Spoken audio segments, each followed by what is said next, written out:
the Farmland Exchange, the official podcast of CLHbid.com. Expert insights on buying and selling farmland in Western Canada. Welcome back to the Farmland Exchange, the official podcast of CLHbid.com, where we provide you with expert insights into the process of buying and selling farmland here in Western Canada. I'm Devon Davidson, your host and digital media strategist for CLHbid.com. If you haven't already, please take a moment to like, rate, and review the podcast on your preferred platform of choice. It helps us out, and we would really appreciate it. On today's episode, we're going to be talking about getting ready to sell. Selling farmland isn't just about timing the market, it's about preparation. And today we're going to talk about some of the things that sellers should be looking at months or even years before they do sell. And to help me in that conversation, we've got Roy Carter, CEO of CLHbid.com. Roy, thanks for being here. Thanks. Morning, Devon. Yeah, good to see you. And then also Bridget, our CFO. Good to see you as well. How you doing? Hi, Devon. I'm great. Good to see you again.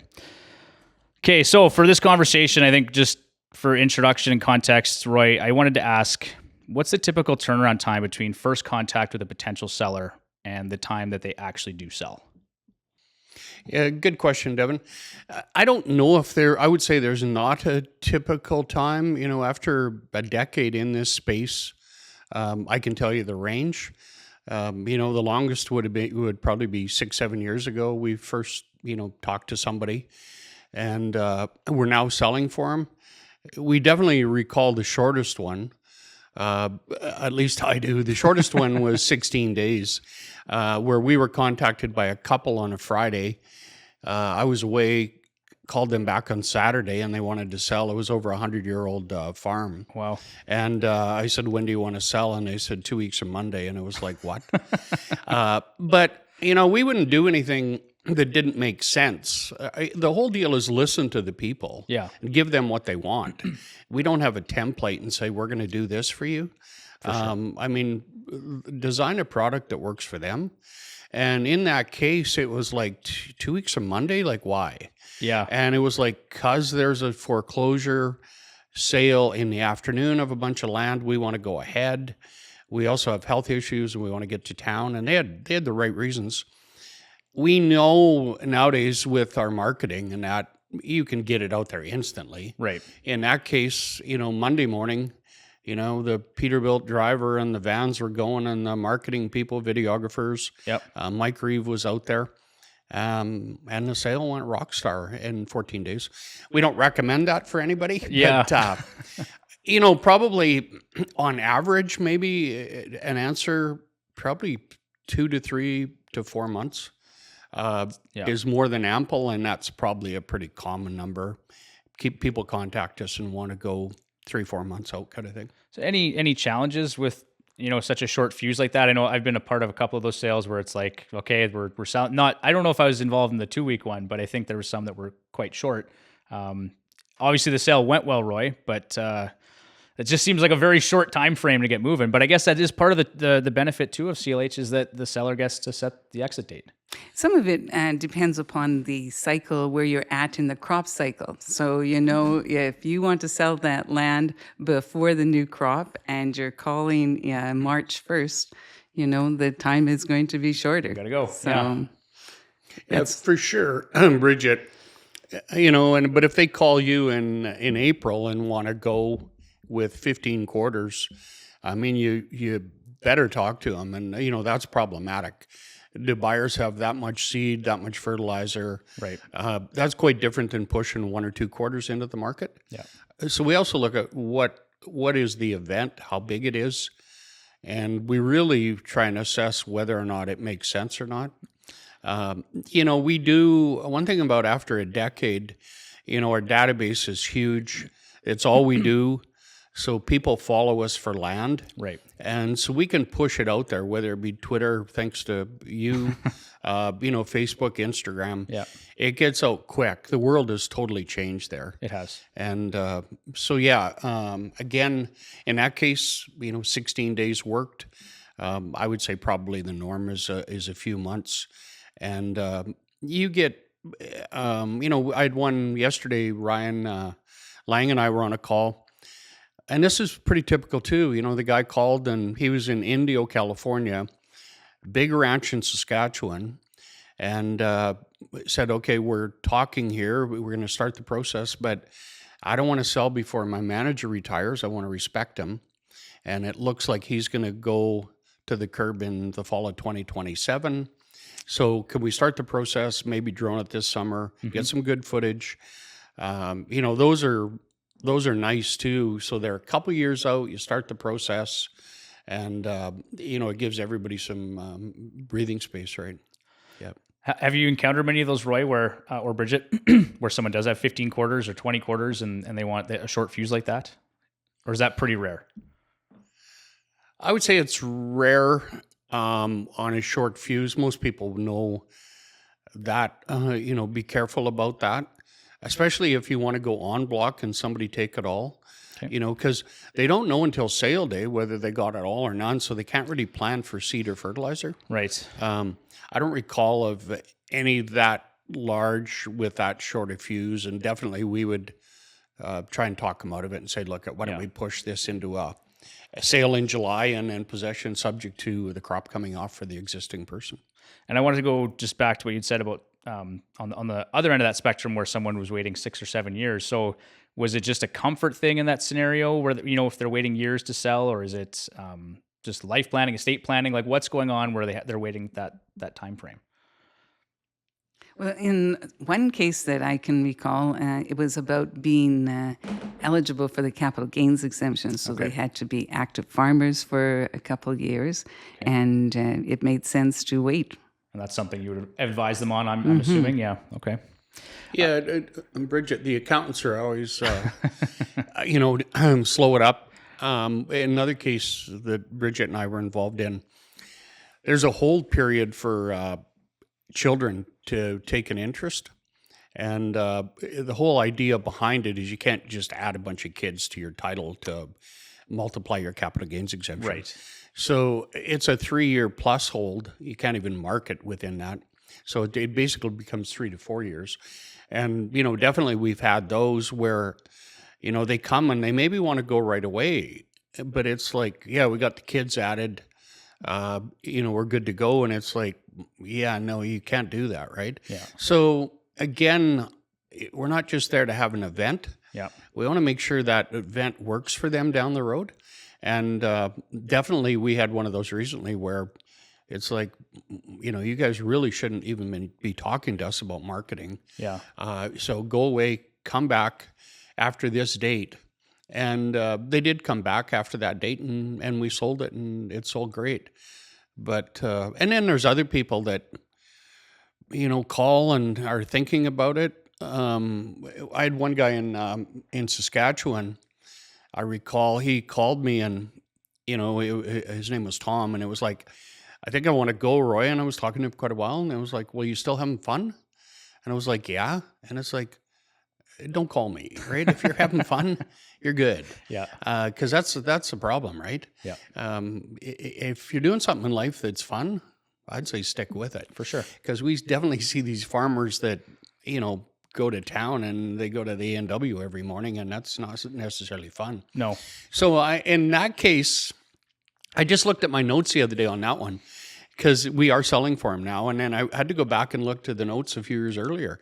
And then he called me back, and it was like, yeah, remember our call? Did you remember me? And I was like, yeah. And he said, not having fun anymore, Roy. And so, that deal too, where it's got to be right for him, right? Yeah, that's right.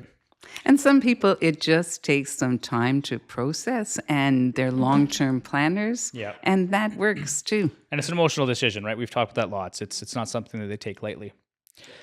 Okay, so Bridget, the accountant, I wanted to ask you, in your opinion, what are the main areas of focus when preparing to sell? What's going to provide the best ROI to maximize value? Location, that's what I think. Demand drives a lot of the value. And so that's what we do, is look at what appeals to buyers, this particular land. Is it the location? Is it the soil? Is it, how it's configured? All of those factors come into play, and that will help us to get the maximum number of people interested in that property. Okay. We're going to switch it up a little bit and start talking about leases and how those can potentially complicate a sale. So, Roy, I just want to ask you, how do existing leases affect the marketability or complicate the sale in general? You bet. Maybe just first of all, I'll jump back to Bridget's the last question there. The ROI and location and that totally they're all there. Some of that's set. The market is kind of set. We also look then at what we can do. How can we take a given market and do better for these people? And that comes down to packaging, price discovery, marketing. And that's a bunch of things that are unique to us. That's right. That you need to be world-class marketing. You can't be regional. Packaging, you better get it right, because if you put them all together, you're going to feed it to a big guy. Yep. And if you fractionalize it, there's no lift for the assemblage, that type of deal. So we always look to what we can add to what the given market is to try and take that to a different level. Sorry there to jump around. No, that's great, Roy. I appreciate that. That's just to dig into a little deeper. Your lease question, so there can be, it's way different than selling a house in town, of course. A house in town is, again, like a chattel, a house in town. Farmland, there's often numerous leases at different levels. The first one that comes to mind is, a renter crop deal. And I think over half the land, like now in Saskatchewan is leased out. Yeah. But there's also, you'll get government leases, grazing leases, farm development leases, and they all have a bunch of different rules, and they vary from province to province, and they're just getting more and more owners. Right. But there's hold periods. One in Alberta, for example, if you get a grazing lease, you can't flip it for 3 years. Okay. So you got to drill down on all that, and then other leases, like what we call SLR, you start looking at surface leases, are they in default? Is the Orphan Well Fund involved? And then you even get, turbine leases that are tied to the price of electricity. Right. So there's a whole bunch of level of leases there that you basically need to understand them and how to deal with them, right? Yeah. If we just deal with a crop lease, generally farmers don't want to buy land that's leased out to somebody else if they want to be an end user. Right. So we generally just take land in the year of the lease is going to expire. So we would sell it in July, and then the new buyer would take subject to that lease. The new buyer gets on subject to the tenant getting his crop off. Can leases sort of negatively impact the value or reduce the competitiveness of the sale? Like, I'm just thinking, I always thought SLR was sort of a bit of a positive, like, you've got this annual income, but sometimes it can hinder access, or sometimes it can reduce the productivity of the land. Like, are there aspects like that, Roy? Is that? Oh yeah, you mean SLR, there's a payment, an annual payment for inconvenience and loss of use. If that payment is accurate, it should be net. Your adverse effect should equal the cash. Okay. So it shouldn't be negative on the land, but it shouldn't be a plus. Right. And that's where, you'll see these appraisals sometimes. They use net present value, and it's just crazy what they do. I think they use AI. And they sort of say, what's this income stream? And it gives them this stupid number. And you try and talk those people down to come to you, and they say, well, my 2 wells are worth $250,000. It's like, no. And in fact, if the payment is accurate, it shouldn't affect the value at all, because that's what it does. The payment's to make them whole, even. So definitely, a farm credit does a multiple, I think, around 4 or 5. Different people use different numbers. Investors, they like SLR. They like a different story. They get crop rent plus they get the industrial rent. Right. Yeah. Definitely, crop leases affect value. If you had a 5-year lease with land, right, Bridget? I mean, the buyer is the existing tenant, and you're going to probably feed it to that tenant at a discount. Because the way farmers think, they think I'm going to pay for a big chunk of it next year with the crop. Canola's going back to 22, and I'm going to get 70 bushels.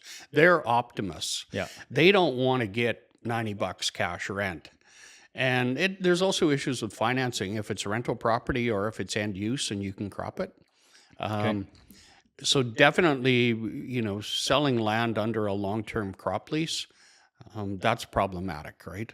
So And that's why we sorry there, Devon. No. That's why we recommend, be careful about long-term leases, be careful about options, treat your tenant properly. But having said that, if life changes or health changes, you want to have the ability to maybe monetize it. And that might mean a break fee in the lease that you can give them a year's notice after a couple years, or maybe they get free rent in the last year or something, that type of deal. Okay, and Bridget, I know you had some thoughts too on how lease income affects valuation for a sale. Absolutely. In terms of the lease rate you're speaking of, Yeah. lease rates, they can vary significantly in an area. It may depend on who is farming it. It might be a family member, might be a good neighbor discount. Yep. It might be that the tenant is a very good negotiator.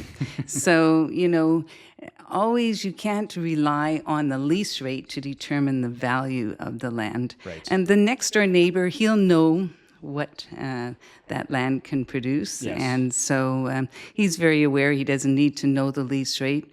Investors, people who like to invest in dirt, Yep. they want to know that lease rate. And, we would give them what lease rate is commonly or is for that particular piece of property they're interested in. Right. But always letting them know that they should do their due diligence. Because it can vary greatly. Yes, I've it had those can conversations with a few friends too. All right. I think it's important there, very, very different than, again, commercial leases in town, where the lease rate is the cap rate and it determines value. Not the case at all in farmland. The return on farmland is often 1.5% or 2% on the lease. These guys investors buy on the appreciation. Right. They like the 7 or 8 or 9% appreciation every year that it's kind of averaged. Right. And the lease is almost secondary. Even from a tax point of view, they're better off with a capital gain, that type of deal. Okay. So it's very, very different than looking at people investing in commercial properties or shops or something. Okay. Bridget, what sort of documentation should sellers have ready when they're getting ready to sell their farmland? So as Roy says, we do want to see the lease agreement. We want to see any agreements they have with the oil companies, what SLR payments they're getting.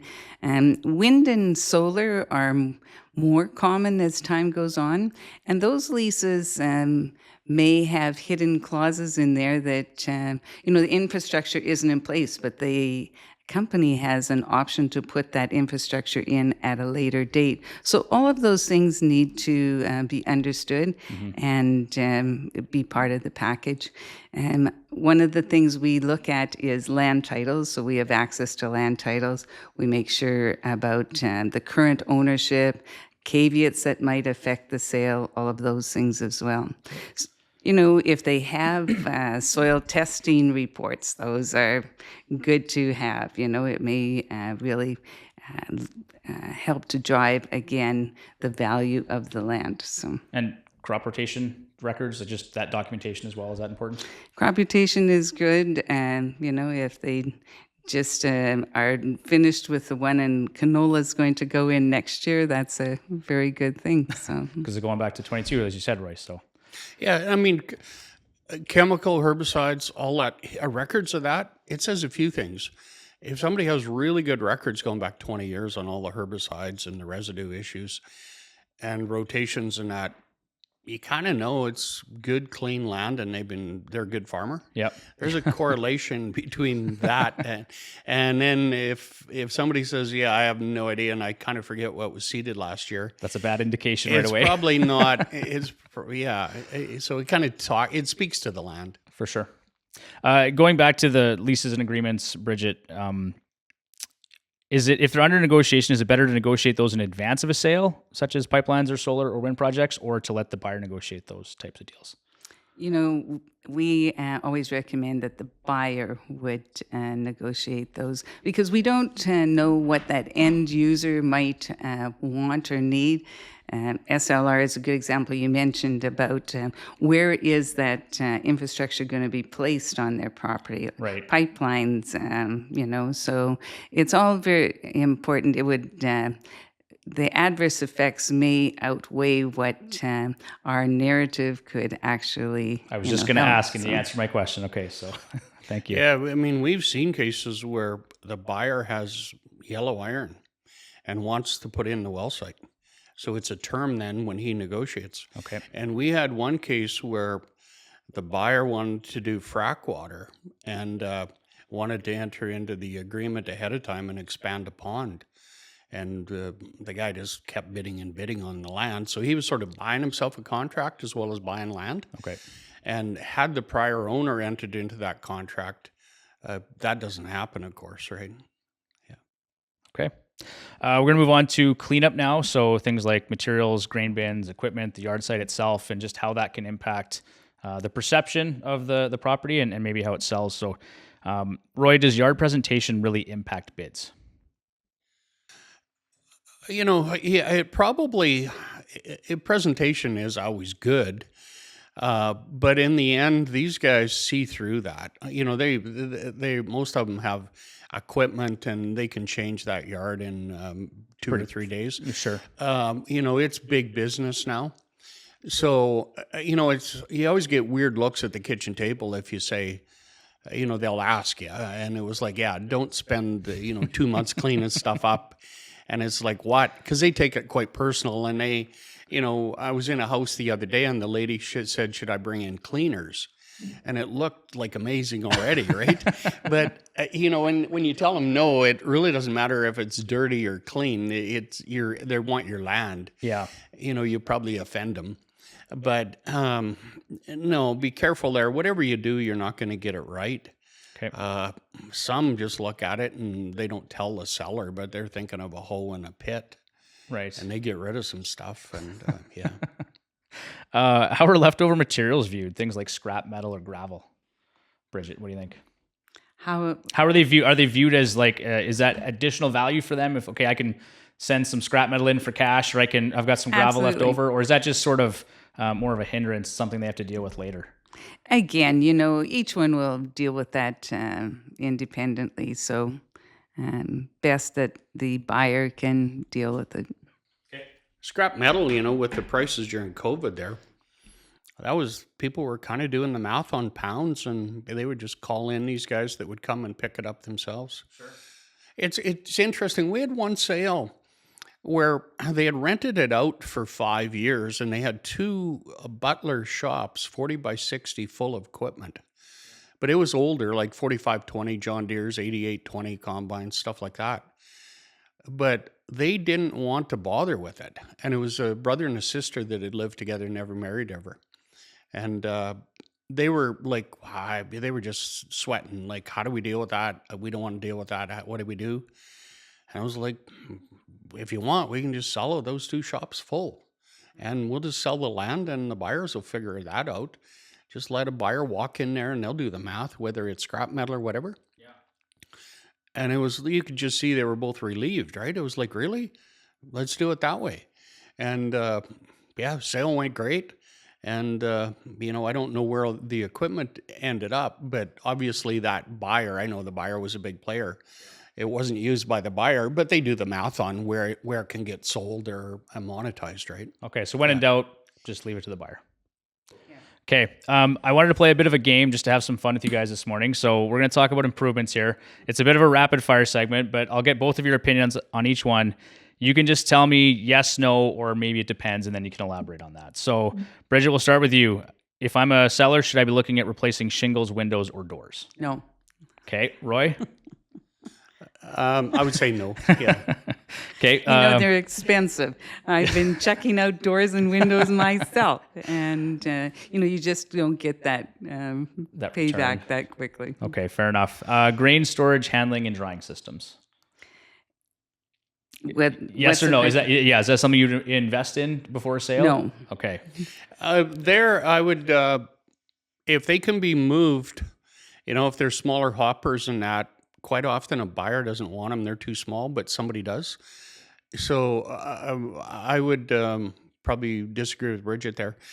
I would say, maybe sell them, especially if there's a, couple big operators around there with big setups. I would say probably, maybe you should sell those bins and that are on hoppers and easy moved, and the dryer separately.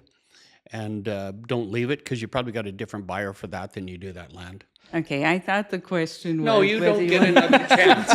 No. You're done. Next one, Devon, let's go. Okay. I was going to say too, if the land was bought as part of an assemblage, though, Roy, like they may look at that and say, I've got my own grain drying and handling system. Like, so maybe in some cases it's not a real benefit. Is that fair to say? Totally. Yeah. You don't want to force it on them, and neither. You want to be careful. But that's not kind of the cleaning up the shingles. And Bridget, being an accountant, would be looking for the cheapest contractor for sure. And they might blow off before the sale. But definitely if there's stuff that can be peeled off there that's not affixed, look at that. Because the whole goal, again, is maximizing value for these people, right? Right. All right, Bridget, redemption coming in. All right. Natural gas, the services. So natural gas, power, new water well. Is that something you'd invest in? Again, the cost of that. Although I will say that it's really important for the seller to know if the gas or the power is coming right up to their property. Okay. Because again, that will be something that we'd like to tell potential buyers. Yes, they can deal with it after it's here, it's readily available. Mm-hmm. Okay, Roy, same answer? No, I agree there. Okay. Corral systems and livestock handling systems.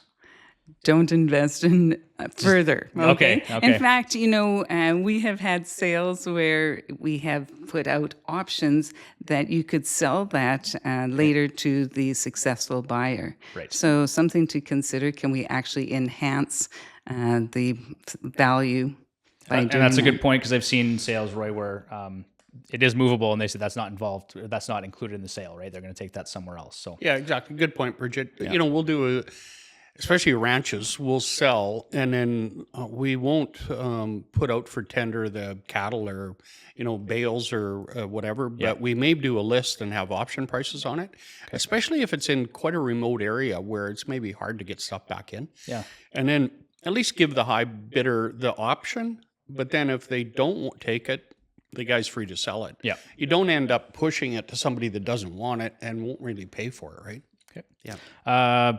Roy, I'll go back to you on this one. Fencing. So perimeter and cross fencing, is that something you'd invest in prior to a sale?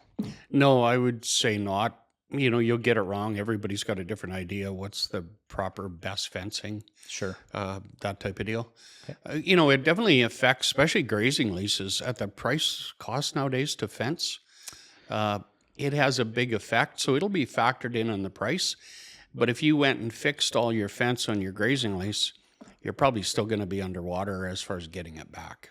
Okay. So let them do it. My only depends part of that answer would be, is it really that costly to simply fix that barbed wire fence? That's all. Just your time, I guess. That's probably easy, even just for. So you're saying send the wife out and do that kind of stuff? Right? Maybe not a bad idea. Someone's got to do it, hey, right? Yeah. Yeah. Okay, Bridget, painting. So barns and or outbuildings. Would you spend some time painting those things up? Again, that's a big project. A barn is a huge endeavor. Some people like heritage barns. They like the barn wood. It's priceless, actually. Yeah. But, if there's a door frame that's the paint is peeling, again, from my point of view, I think you should paint it. Well, I would think it just maybe goes back to the stewardship, Roy. Maybe if I'm a buyer, I think some of those things, the little details would be a positive indication to me. Maybe I'm not willing to pay more for it, but I'd probably feel better about it. I wouldn't do it.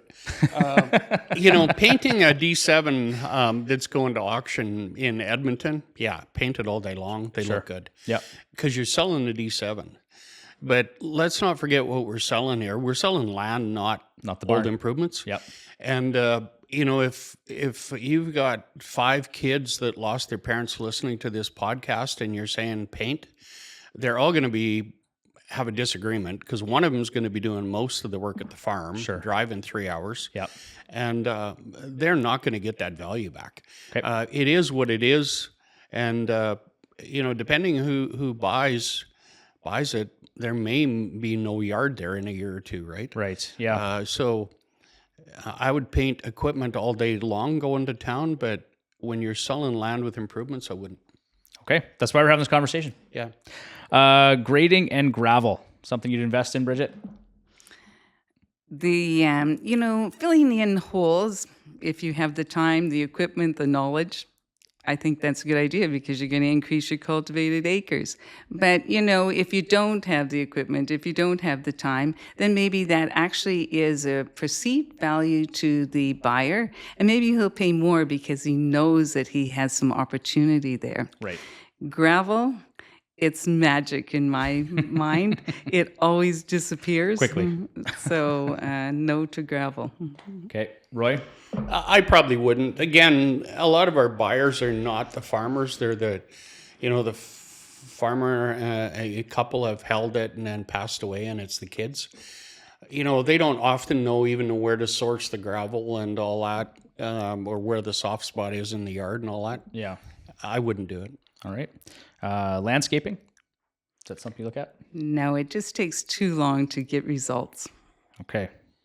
Same thing, right? We finally agree. Yeah. Okay, what about drainage improvements? I think that's the last one here. Oh, I got a couple more. Drainage improvements is a big endeavor. If you had 5 years, I guess, or a long span. But again, you need equipment, you need knowledge. You're asking me if you're doing it. If you were planning to do it, you probably would have done it already. Right. So again, I think it's part of the story that we can build in with our scripts to say that this is a real potential. Okay. And sorry, Ray, go ahead. Yeah, if you had LiDAR or something showing some data that helped with a plan, that would add value. People can see exactly where that water could be managed and Right.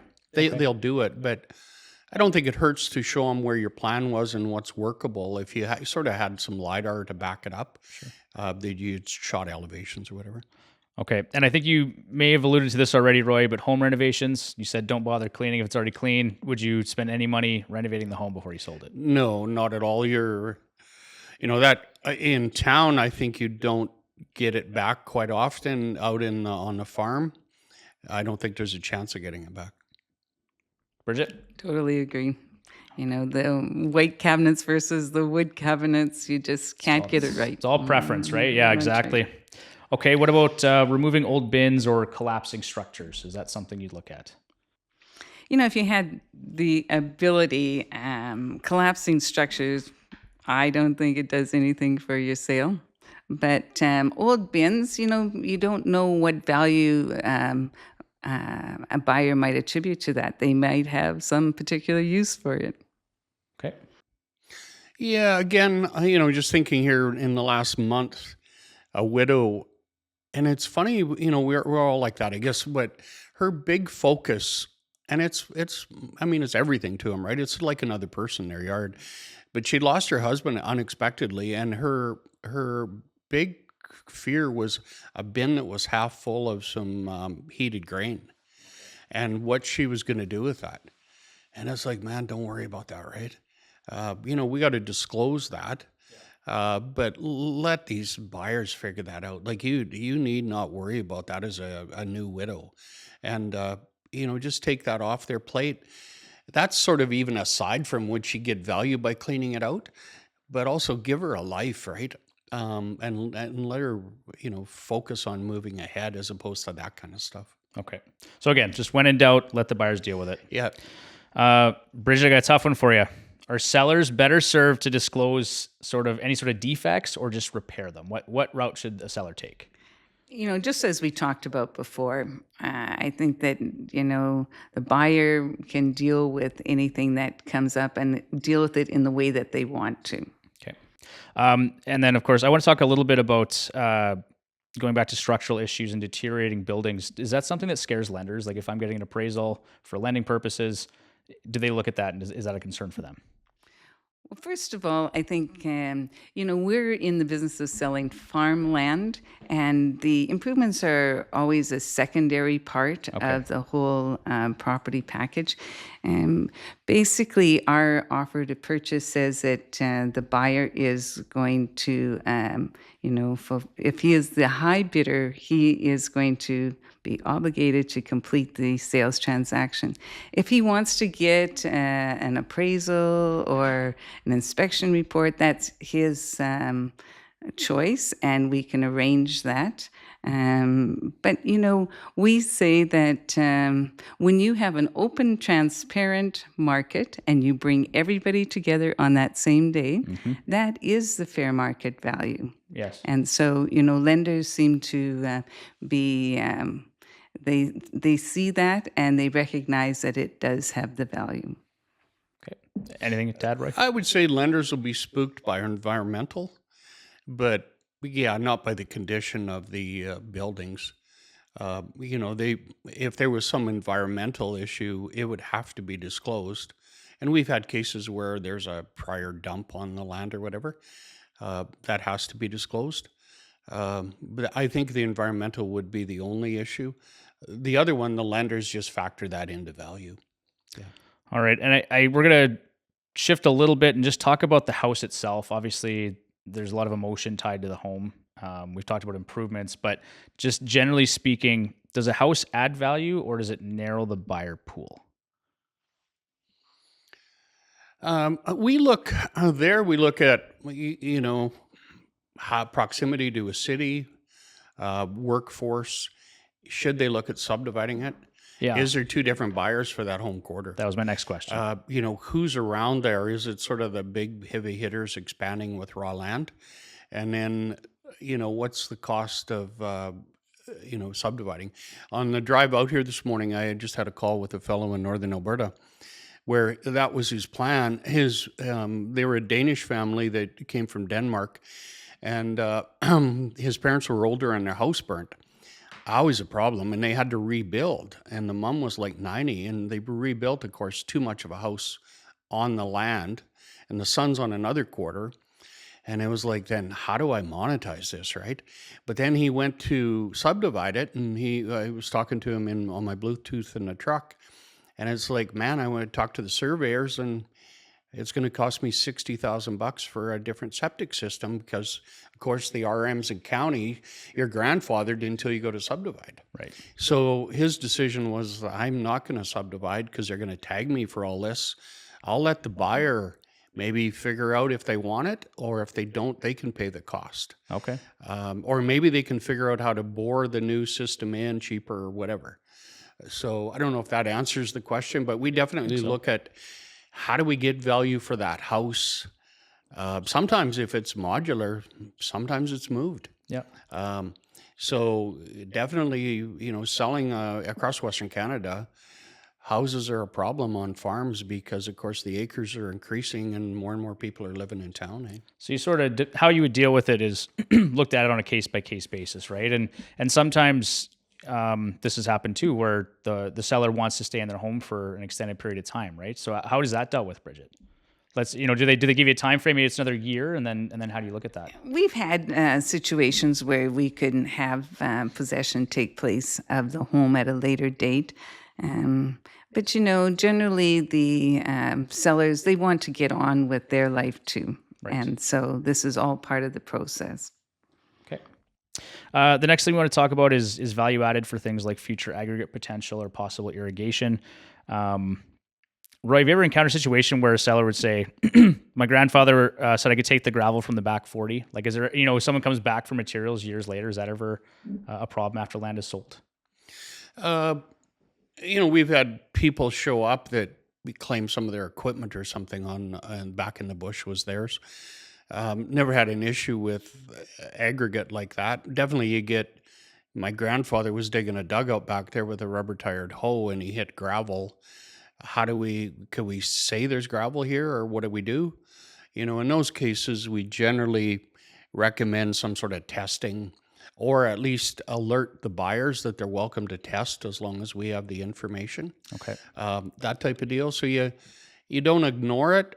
On the irrigation potential, that's a crapshoot, whether it be in southern Alberta now or out in Saskatchewan where the talk of it is. What that value is, as lots of people say, sometimes the story is better than story is better than reality. The idea of irrigation, you want those guys to think it'll happen and they bid accordingly, but sometimes it may not be reality. Yeah. So we put that out there, but it's really hard to value. That's where you'd never get that right with the list. The Right. market will take it into account. Yeah. And if there's a 20% lift there because of it, the market's going to bring it. Yeah. Okay. Yes, for example, Saskatchewan, it started out with 500,000 acres of irrigation near Lake Diefenbaker. Right. Yes. And now they're talking about, maybe 90,000 acres is the first phase. And also, when is that first phase going to be completed? Yeah. And there's also talk that, the farmers and the people who will have the opportunity to get the water rights, they're going to have to pay a portion of that infrastructure. So there are a lot of variables to take place, and does make it more difficult. Interesting. Do you see the benefits in discussing the possibility of adding more land to the sale by bringing in other farmers at the same time? I know we just had a sale recently that dealt with something like that, but how common is that, and how do you approach that situation? We have had a number of sales with that. Initially, what happens is that someone comes to us, wants to sell their land. We start the process, and then a neighbor may hear about it. We always want to make sure that first seller, that it's not going to have any adverse effect on him, and that he would actually approve it. So, he's the first one here. We want to make sure that his sale is the best that it can be. But we've found that by adding acres, you actually draw more people to the sale, and there's actually a lift for both of them. So, Okay. Yeah, good point. And good point, Bridget, about the neighbors hearing about it. Because we're a law firm, there's solicitor-client privilege. So all dealings go no place. So the neighbors don't hear about it from our office. People like that because they can plan, because if it gets out, that's a problem. The driveway gets full, they get all kinds of calls, the tenant might be upset. They need to be able to plan, with their advisors. We deal with their advisors. We don't overtake those advisors. Right. So that's critical there. So, often then they will sign with us, but we have a duty to, if we see something that can help them, and it's like, do your neighbor there, it looks like, or we've heard that they're maybe going to town. Once we're signed, if you want to talk to them or you want us to talk to them, that definitely happens. And like Bridget talked about, we had one recently of irrigated land where we had signed up a guy and the sale wasn't that far out, probably 4 weeks. And then a neighbor called and said, I want to go too. And then, of course, our answer is, we can only go if our existing client agrees to it. And they agree to the terms. And no, you can't go an hour ahead or a day ahead, because our existing client, we have a duty to them first. And they got to be comfortable with this whole scenario. And in that case, they were, and it worked, again, rock star. Yeah. Okay. The last thing I wanted to cover today was fixing issues that can affect value. So, Roy, would you ever look at preparing, or when preparing for a sale, fixing things like access, or is that just something that you would, again, leave to the buyers? Oh, no. I mean, if access is a problem, we've laid easements and that down, quarter lines and that, to give access to a helicopter, what we call a helicopter pad, where you can't access it. And of course, there's a difference between legal and physical access. Right. That's where, I've seen time and time again, Definitely lots of realtors get it, but some don't because they're urban. But it's like, oh yeah, that place has access, and it's like, well, is it physical or is it legal? Right. And it's like, well, I don't understand the difference.